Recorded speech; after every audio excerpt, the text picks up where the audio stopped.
Madame, monsieur, bonjour. Nous vous retrouvons aujourd'hui pour ce 22e JT de l'essentiel de la semaine du 12 au 18 mai. Toujours avec moi, toujours avec le sourire dans sa voix pour vous faire passer les mauvaises nouvelles pour des bonnes et ensoleiller votre journée. Francine Schmitz. Bonjour Fran. Bonjour Jackie Hudson et bonjour à tous ceux et celles qui nous regardent. Dans l'édition de cette semaine, vous retrouverez un peu plus d'amour et un peu moins de pampan que la semaine dernière. Pour vous le prouver, voici les titres de ce journal. Bon, les faits divers sont là pour nous le prouver, mais tout le monde ne vit pas uniquement d'amour et d'eau fraîche sur l'île. Nous avons recensé de multiples affrontements entre les Vagos et les Aztecas, ainsi qu'une soirée complexe au casino. La justice garde l'œil ouvert et se tient prête à prendre les mesures nécessaires. C'est ainsi que 48 heures d'état d'urgence ont été mis en place par le gouvernement. Pour la politique, nous avons pu assister à un combat de communiqué entre la mairie sud et le gouvernement. Mais il y a aussi eu un conseil municipal afin de nommer le futur commissaire du LSPD au beau milieu de la période des nouvelles élections municipales. Et enfin, nous partagerons avec vous du bonheur en pellicule en vous parlant de certains des événements qui ont eu lieu sur l'île.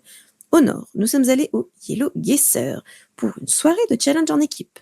Et pour le sud, nous sommes allés au Unicorn pour ravir nos oreilles avec des chansons 100% acoustiques de plusieurs artistes talentueux.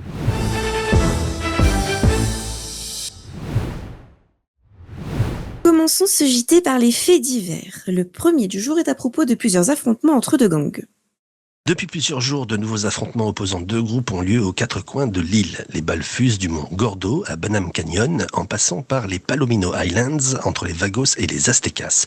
On déplorera de nombreux blessés qui seront bien heureusement pris en charge par les médecins au nord comme au sud. Bien évidemment, les forces de l'ordre arriveront rapidement pour sécuriser les différentes zones. Deuxième fait divers de cet essentiel de la semaine, une soirée qui était censée fêter un événement qui tourne au drame. C'est le 12 mai qu'un groupe de personnes assez conséquent décide de se retrouver au casino pour une petite soirée festive. Tout se passait bien, jusqu'à ce qu'un groupe criminel tente de les racketter devant les portes pour les sommes qu'ils avaient sur eux. Ce que le groupe criminel n'avait pas prévu, pensant ne braquer que quelques individus, c'est qu'une partie des personnes présentes faisait partie de l'entreprise G6.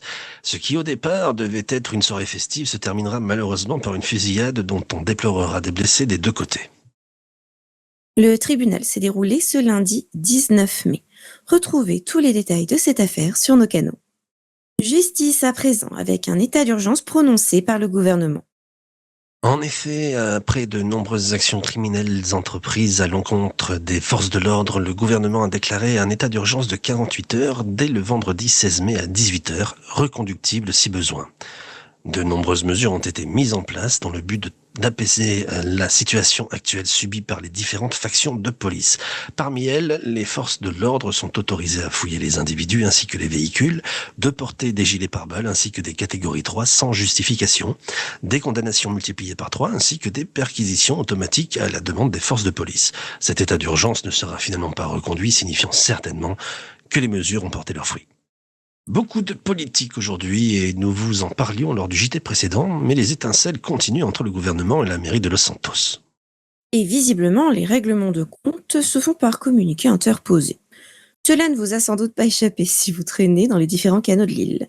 Cette fois-ci, c'est en réponse au communiqué de la mairie datant du 7 mai que le gouvernement répond en publiant le leur, mercredi 14 mai. Bon, il n'aura pas fallu 7 jours à la mairie pour leur répondre, sans s'étaler, puisque dans les 30 minutes, ils publieront le leur. Mais cela ne s'arrête pas là. Un nouveau communiqué de la mairie sud est publié le samedi 17 mai à 23h, dans le but de clarifier certaines choses en 9 points. Vous aimez les dramas politiques? Sortez vos pop-corn et lisez le communiqué des deux parties sur leurs canaux respectifs. Politique toujours, ce samedi 17 mai s'est déroulé un conseil municipal. Et ce conseil municipal visait à choisir le nouveau commissaire du LSPD. Un tour de table a eu lieu et des accusations ont fusé.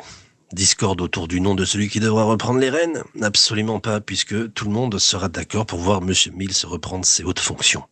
L'échange de piques s'est fait entre le représentant de la commission patron et le maire, l'un accusant l'autre de manquer de respect à la mémoire de feu M. O'Brien, et l'autre réfutant férocement, allant jusqu'à clamer que ce serait déshonorer le commissaire si on ne respectait pas son choix. Mais c'était non dit. Et c'est quasiment sur ces mots que s'est terminé le conseil municipal de samedi dernier. Quoi qu'il advienne, nous félicitons le commissaire Mills pour son entrée en fonction. Et en cette période chargée en politique, n'oublions pas que nous sortons à l'instant de la période des élections municipales. Comme depuis plusieurs élections maintenant, le Nord et le Sud se retrouvent avec une seule liste prétendante au poste. C'est la liste ASAP, représentée par M. Alex Rains, qui se présente pour le comté de Blaine, et la liste Youpi, qui se représente pour un troisième mandat au Sud. Cependant, M. Anton Spencer, ayant fait 2 mandats, il cédera la place de maire à son fidèle bras droit, M. Matt Kirby. Maintenant, reste à connaître les résultats des votes des citoyens que nous ne manquons pas de vous communiquer en direct. Les votes blancs seront-ils majoritaires? Si vous voulez en savoir plus sur les candidats et leurs projets, les interviews sont, comme toujours, dans nos canaux. Après beaucoup de politique, il est temps de passer à des sujets plus fun pour terminer ce JT avec de l'événementiel. Jeudi 15 mai vers 21h s'est déroulé un événement organisé par le Yellow Jack, le Yellow Guesser. Contrairement à ce que vous pensez, le jeu s'est déroulé à l'intérieur, dans l'enceinte même du Yellow Jack. 17 participants répartis en 9 équipes se sont affrontés pour tester leur connaissance de l'île. Après avoir analysé des photos envoyées par l'organisation, les concurrents devaient trouver le lieu en mettant un point sur le GPS de leur téléphone. À la première place, ce sont les Space Rangers, à la deuxième place, les Roncons, et à la troisième place, la Weasel Team. Comme disent les jeunes, GG à nos collègues pour ce podium. Retrouvez la brève complète et détaillée de Kelly Wheeler sur notre site internet. Et pour terminer cet essentiel, c'est un nouvel événement organisé par l'équipe de la mairie sud dans un lieu, ma foi, différent, dirons-nous. Oui, effectivement. Ce nouvel événement n'était autre qu'un concert uniquement en acoustique au sein de l'emblématique Unicorn. De nombreux artistes se sont succédés sur la piste de danse pour interpréter leurs meilleures reprises et ou leurs meilleures compositions, parfois même retravaillées pour être interprétées simplement en piano-voix ou en guitare-voix. Certains se sont aussi lancés en a cappella pour passer le pas de monter sur scène pour leur toute première fois.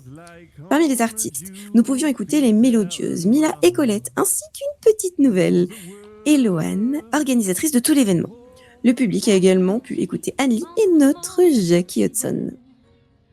Tout à fait, j'ai eu le plaisir de clôturer cette superbe soirée. La soirée comptait une 50aine de personnes et certaines étaient même refusées à l'entrée. Moi-même, juste avant que je me présente à Union Depository, qui assurait la sécurité, on ne voulait pas me laisser entrer. Mais non. Ah mais si, c'était très drôle, mais la soirée était une réussite en tout point et magique grâce à l'effet de la boule à facettes qui tournoyait au plafond. Retrouvez les images sur nos différents canaux pour revivre cet événement.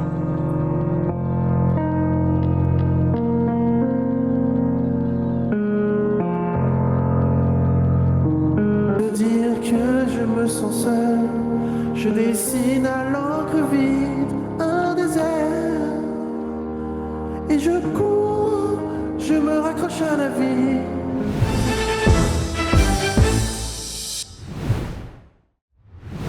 Madame, monsieur, c'est la fin de ce journal. Nous vous remercions d'avoir suivi ce numéro de l'essentiel de la semaine ainsi que pour votre fidélité hebdomadaire. Vous pouvez dès à présent reprendre une activité normale et comme le dit si bien notre cristal national, vous êtes beau, vous sentez bon. Notre prière de la semaine dernière semble avoir été partiellement exaucée, les nouvelles étant moins tragiques. Je n'ai qu'à vous dire à la semaine prochaine. C'était Fran et Jackie avec l'essentiel de la semaine.